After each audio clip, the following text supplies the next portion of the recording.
जिस पुरुष का मन बार बार अपनी पसंदीदा स्त्री के साथ संबंध बनाने को करता है, वो बार बार उस स्त्री को अपने दिमाग में याद करके भी उसके साथ प्यार की कल्पना करता है, तो क्या उस पुरुष की कल्पनाओं में उस स्त्री पर कोई असर पड़ता है? या जब पुरुष उस स्त्री को अपने दिमाग में सोचकर उसके साथ संबंध बनाने की कल्पना करता है, तो उस स्त्री को कोई फर्क पड़ता है? तो वीडियो के अंत तक बने रहिए। आइए जानते हैं दोस्तों, स्त्री हो या पुरुष, उसके लिए प्यार एक सबसे गहरा भाव होता है। यह प्यार इंसान को ऐसी मजबूती देता है कि उसे दुनिया का कोई भी परेशानी आसान लगने लगती है। यह प्यार केवल मानसिक नहीं होता, इसमें शरीर की भी बहुत बड़ी भूमिका होती है।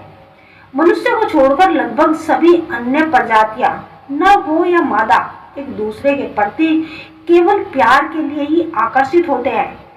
शायद यही वजह है कि केवल आधारित रिश्ते पर लोग नैतिकता के सवाल उठाते हैं। हालांकि प्यार जीवन की सच्चाई है और इसके बिना जीवन संभव नहीं। तो इस बात पर वेद में क्या लिखा है, आइए जानते हैं।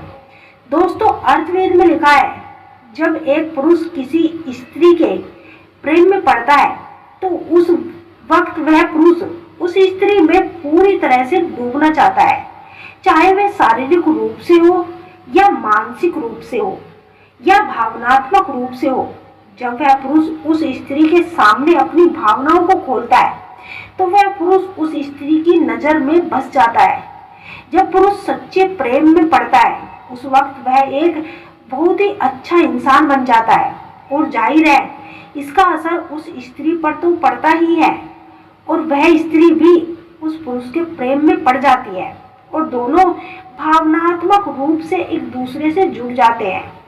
तो जाहिर है जब वह पुरुष उस स्त्री को याद करता है तो उस स्त्री को अपनी कल्पनाओं में सोचता है, उसके साथ संबंध बनाने की कल्पना करता है।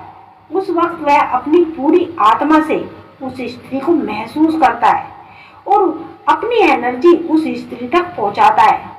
तो इस एनर्जी का असर उस स्त्री पर जरूर पड़ता है। दोस्तों, वह स्त्री भी उस पुरुष की याद में तड़पने लगती है। जब पुरुष अपनी वाइब्रेशन उस स्त्री तक पहुंचाता है तो वह वाइब्रेशन उस स्त्री तक पहुंचकर उसके मन में एक तड़प, एक जिज्ञासा उत्पन्न कर देती है और वह भी व्याकुल हो जाती है। वह भी उस पुरुष को याद करने लगती है, उसके बारे में सोचकर तड़पने लगती है।